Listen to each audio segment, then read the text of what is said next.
Hey guys, happy Wednesday. Sorry I am a day late. Sometimes, like I said in the announcement, that I posted earlier this morning, life just kind of catches up. So that's what happened to me yesterday. There wasn't enough of me to go around, and there wasn't enough time in the day, so I didn't quite get to the video. But again, um, those of you that are online learners, if you do not get the formative assessment completed until tomorrow, you will not get penalized. I completely understand, since, again, you're a day late in getting this video and getting this instruction.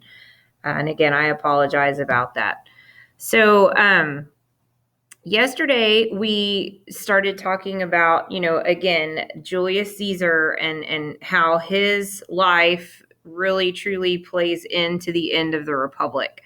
On Monday we started talking about just the fundamental foundational breakdowns that you start to see. Marius and Sulla's civil war sets a precedence for generals to have the power, and people start becoming loyal to them and less so to the republic and its institutions of government. And so, all of the consuls start becoming, again, like military generals, and they start morphing more into this kind of one man show. So after Marius and Sulla's civil wars, you have the Republic kind of rock along for a little bit longer with, with consuls and yes, the Senate and the Assembly and all of that still working together. But again, your consuls are military generals and commanders. Two of them are Pompey and Crassus. Okay. But they end up forming what's known as the first triumvirate with Julius Caesar. And Julius Caesar, give you a little background on him because he's a pretty important man in world history. He came from a patrician family, and if you'll remember that vocab word, that means that it's kind of like your wealthier founding families of Rome. But his family wasn't one of like the uber rich. I mean, you could call him very much like a middle class patrician. I know that kind of seems like it doesn't go together, but you could have that at this point in time in the Roman Republic. So again, he comes from a patrician family, but not growing up with a silver spoon in his mouth at all. He's raised with very strict disciplinary procedures, and is, he's not babied or coddled or any of that. So when he's 18, he joins the Roman army, and he is said to have been very tall, very, very athletic, very muscular, very good looking, according to the time frame, and very ambitious. Alexander the Great was a huge role model, actually, of Julius Caesar, and so he wanted to conquer for Rome and really, expand its territory in the same kind of fashion as Alexander the Great, but let's not die at 32 type of thing. So Caesar works his way up to the status of a commanding general in the army very quickly. And he is going to go into the parts of Spain, modern day Spain, that Rome had not conquered yet, and he's going to conquer them. Then he's going to set his sights on Gaul, which is modern day France, and he's going to conquer large areas of land in Gaul. And he's going to set his sights in Britain. He's going to go into England, and he is going to conquer many of the southern British tribes of that time, which hadn't happened yet. And so by the time he kind of really gets done with this huge campaign that is obviously very successful for Rome and the expanse of its territory, he comes home, of course, like an conquering hero, and convinces Pompey and Crassus to again create this triumvirate, because he's extremely popular at this point in time. He's also really one of the wealthiest men in all of Rome at this point. And he starts getting political. He starts getting pretty smart about, like, okay, it's time for me to get political. And he starts even going into like the slums of Rome and talking to the people, the poor, and and telling them, I'm going to reform for you, and I'm going to, I'm going to do things that are going to help you out. So he becomes also kind of this man of the people in the poor's eyes. And so they form this triumvirate. Crassus is going to die pretty quickly after the triumvirate is formed. He goes off on a military campaign and is killed in battle. And so that leaves Pompey and Caesar. Caesar, of course, also goes off further north. Crassus, I think, went east. Caesar goes north. Pompey stays in Rome. And when Caesar leaves to go on this military campaign, Pompey pretty much seizes control of Rome kind of for himself. And he starts kind of a smear campaign against Caesar. Well, of course, this gets back to Caesar, and Caesar's like, absolutely not. You cannot do this. And Pompey's like, whatever, I'm in charge. I'm going to exile you. Well, Caesar obviously turns his army back around and starts heading back for Rome. And Pompey sends a message to Julius Caesar and says, if you cross the Rubicon River, consider that an act of war. We will be at war. So boom, civil war, right? Because you've got, people of the same empire, the same country, the same state, whatever you want to call it, now fighting each other. You have infighting. That's a civil war. And so this is when Julius Caesar is going to say his famous line of, let the die be cast, or the die is cast. We're not sure exactly, the exact translation, but something about that. And he famously turns to his troops and tells them, if you choose to cross this river with me, understand you're going to be fighting fellow Romans. These are not foreigners. These, you will be fighting your fellow man, your fellow citizen. And, all of his army marches across the Rubicon River, and he says, let the die be cast, here it comes. Like, there's no turning back now. That's what that means.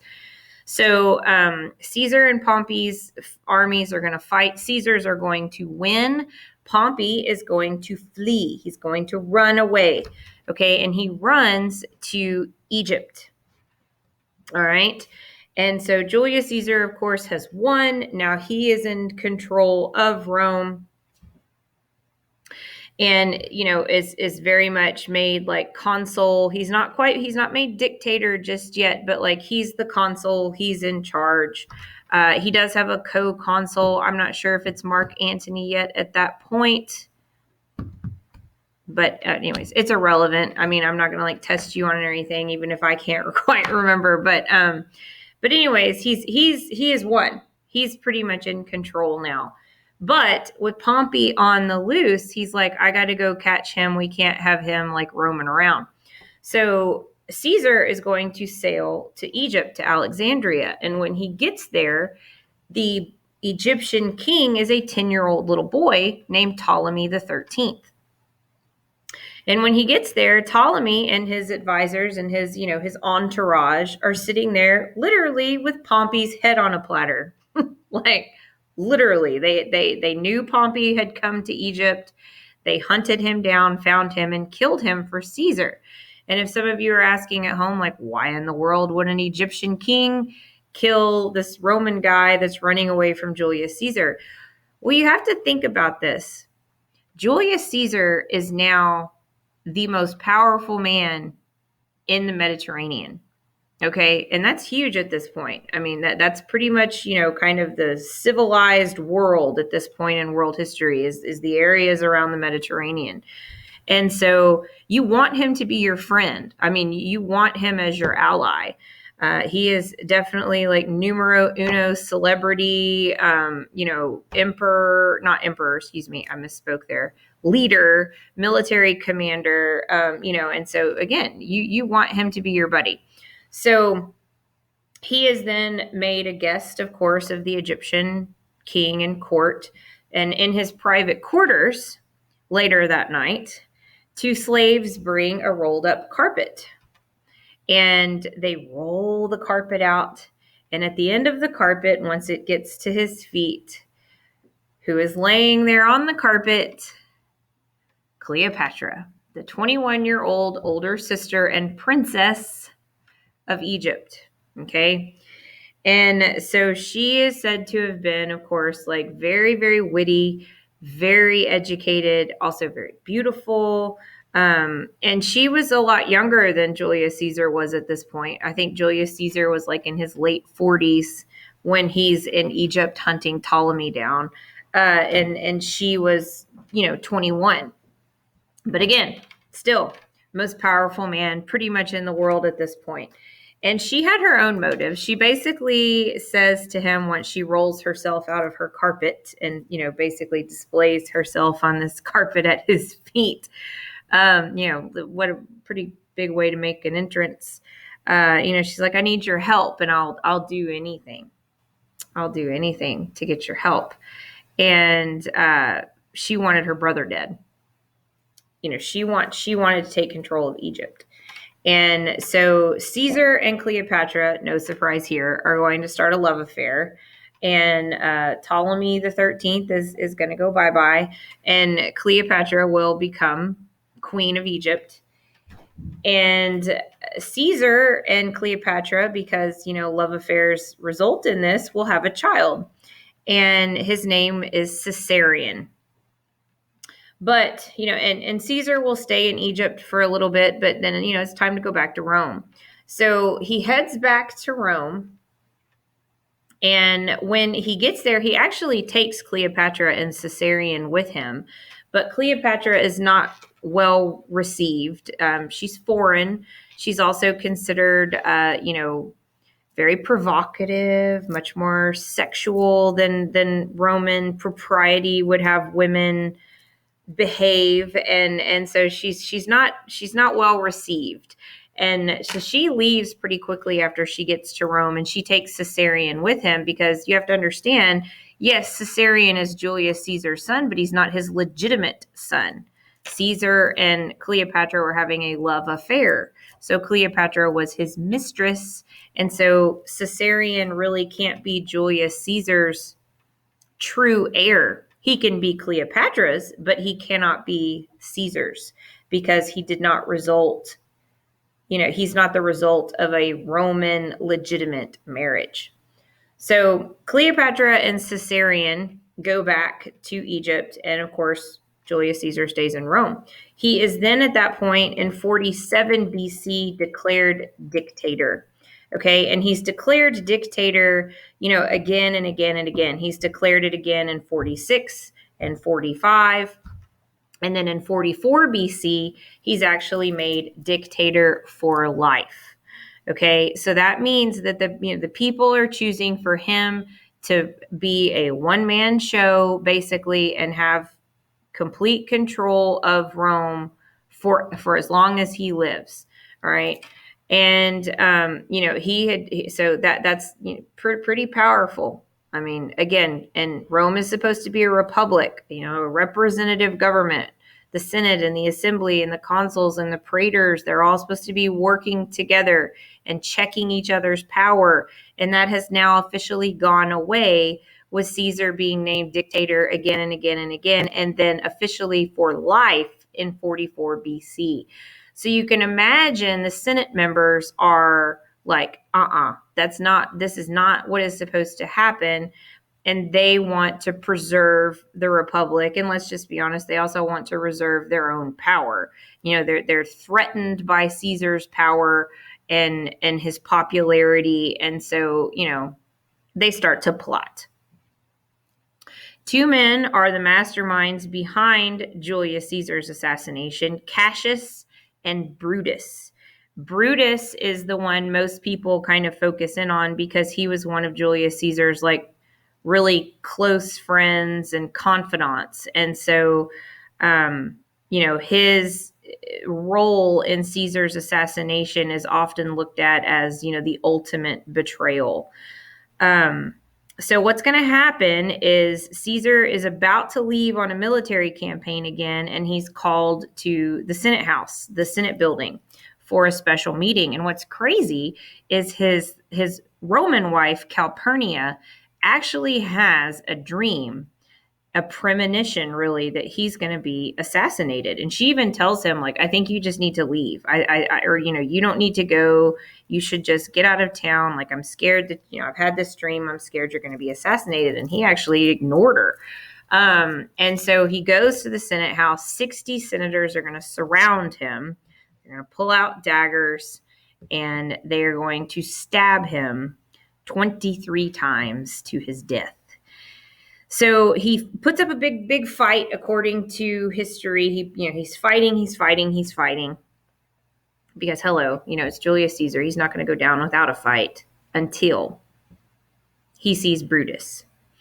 When he sees Brutus, according to history, he stops fighting. He lays down, he covers his face with his toga and succumbs to his death. So, he kind of, it's said to obviously symbolize heartbreak, ultimate defeat and betrayal. So that was the end of Julius Caesar. And again, the Senate is hoping that his death will reinstate the Republic and its power, and therefore their power. And what's crazy is the exact opposite happens. I want you guys to watch this video. Again, it's always important to watch these embedded videos that I put in because they explain things even more or differently, and you have visuals instead of just me talking. So again, very, very important for you guys to watch this video. All right. So after, again, Caesar's assassination, you have a power vacuum, clearly. And the people were really upset by his assassination. They were devastated. Rome kind of erupts into absolute chaos after Caesar's assassination. And Mark Antony was Caesar's co-consul. He was like his kind of right-hand man.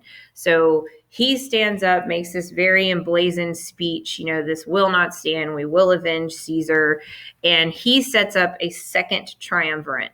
Okay, the guy directly above my head here is Lepidus, and he is brought on because he's a good military commander. He's got a pretty big army behind him. And Octavian is brought in because Octavian is Julius Caesar's nephew and heir. Okay, Julius Caesar died without a legitimate male heir. And so that went to Octavian, his eldest nephew. So Antony, Octavian, and Lepidus are going to make up the second triumvirate. Okay, Lepidus is going to be forced into exile pretty quickly because he tries to kill Octavian. Don't even get me started on why Lepidus isn't killed for this, but for whatever reason, Lepidus is given an out and he's allowed to go live in exile, I think in Spain, for pretty much like the rest of his life. Like, I think he dies a pretty old man. But anyways, Lepidus goes away and it boils down to Octavian and Antony. And so they are kind of controlling Rome together. Well, what they decide to do is they decide to manage Rome by splitting up duties, basically. Like, okay, Antony, you're going to manage the East. Octavian, you're going to manage the West. That was kind of the simplified version of how they decided to manage things together. Well, long story short, they're going to end up in civil war. And so Antony is going to go to the east and he's going to land in Cleopatra or in Alexandria, and he is going to land Cleopatra too, but he's going to fall madly in love with, yes, Cleopatra.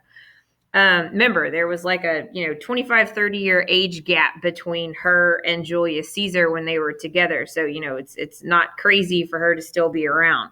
And this really is only about, I think, 5 or 6 years, maybe a little more than that after Caesar, has died, that they are having their big love affair. So Mark Antony falls head over heels in love with Cleopatra, completely abandons his wife and kids in Rome, which ironically is Octavian's sister. So that's first strike against him. I'm telling you guys, you can't make this stuff up. It's like it's real life soap opera. So Antony and Cleopatra are truly a love match. Cleopatra loves Mark Antony as well. She's not just using him for his power or anything like that, or to see if she can get something from him. She legitimately does love the guy. And so Antony starts trying to, again, conquer for Rome in the East, but he keeps losing. He's not that great of a commander. And again, he keeps losing, and he's highly distracted by his, love and obsession with Cleopatra. So Octavian starts getting really frustrated by this. Basically, he's like, dude, stop losing, get your head out of your butt, win battles, conquer land for Rome, and stop messing around with Cleopatra. Do what you're supposed to do. And so as things kind of get worse for Antony, because again, he keeps losing, and Octavian is getting frustrated by this, Octavian takes the opportunity then to just be like, forget it. You're done. I'm done with you. I'm going to start running this show myself. That's what, honestly, kind of in Octavian's mind, that's what he needed to do, because that's what Julius Caesar was doing, and he is Julius Caesar's heir. So he's like, you know what? This is what I'm supposed to do anyways. I'm supposed to take over and be a one-man show, because that's what Julius Caesar was doing, and I'm his heir. So anyways, Antony and Cleopatra, however, don't go down without a fight. And but Octavian is going to defeat Antony and Cleopatra at the Battle of Actium in 31 BC. At this point in time, both of them are going to be captured. Antony, and this is kind of said to be their love story is said to be an inspiration, honestly, for Shakespeare behind Romeo and Juliet, because what happens is Antony gets a note that Cleopatra has committed suicide, but she hasn't. And so what he does is he falls on his sword and commits suicide. And so then he is brought to Cleopatra as he's dying. And he's, and she's of course very upset, and he supposedly dies in her arms. And then she is told, basically, we're going to ship you to Rome, where you will be put on display as the defeated queen, and you've now lost your love, and was it all worth it? Basically a humiliation fest is what she's in for. And she refuses to be a part of that. And of course, history tells us that she commits suicide by allowing an Egyptian asp, which is a snake, a cobra, to bite her. And that is how she commits suicide, to go be with her love.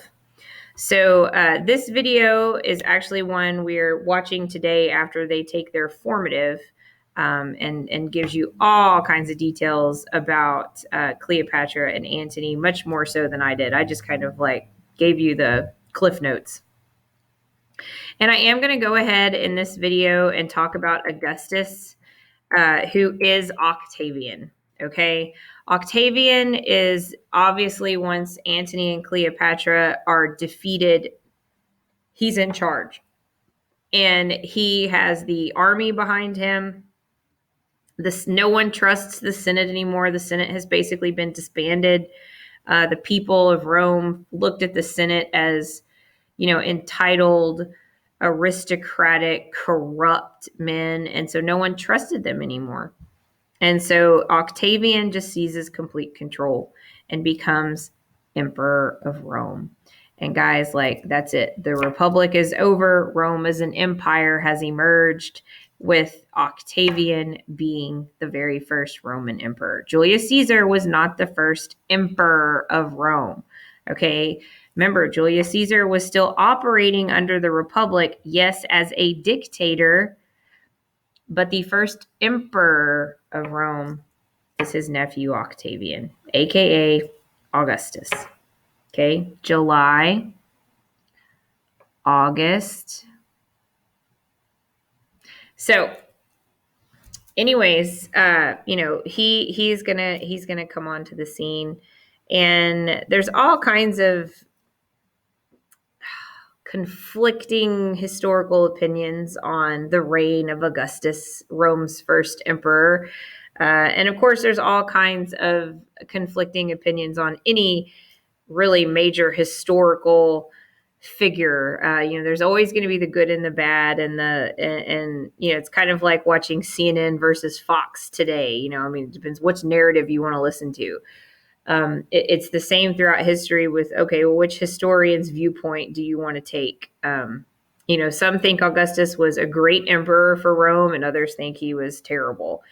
And so that's kind of what this video is about, this history versus Augustus. It's a well done little video where they essentially kind of pit the good things he does against the bad things he does, and then you're judge and jury. You decide what you think.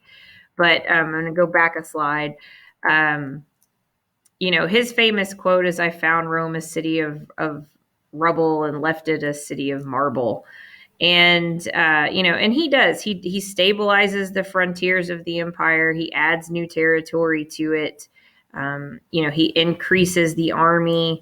And creates kind of like a new wave of obviously military control, but also creates more ways in which people can move up within the military.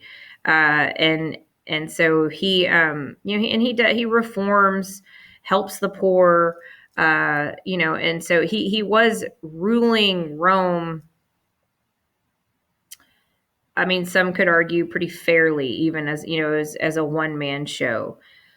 So that is where I'm going to stop today. We will do kind of expansion and all of that tomorrow. Okay. So I think we've had enough for the day. Again, go back, watch the video over, especially Julius Caesar's assassination. Cleopatra's video is less important. It's more fun. It's more like I put it in there just to give you more information on Antony and Cleopatra. So, if you feel like you don't have time to watch that, don't worry. But then definitely watch the video on Augustus, history versus Augustus. I want you guys to watch that one. So, all right, that is it for yesterday. I know I'm sorry. And today. And don't forget to take your formatives. And I will see you guys tomorrow. Bye.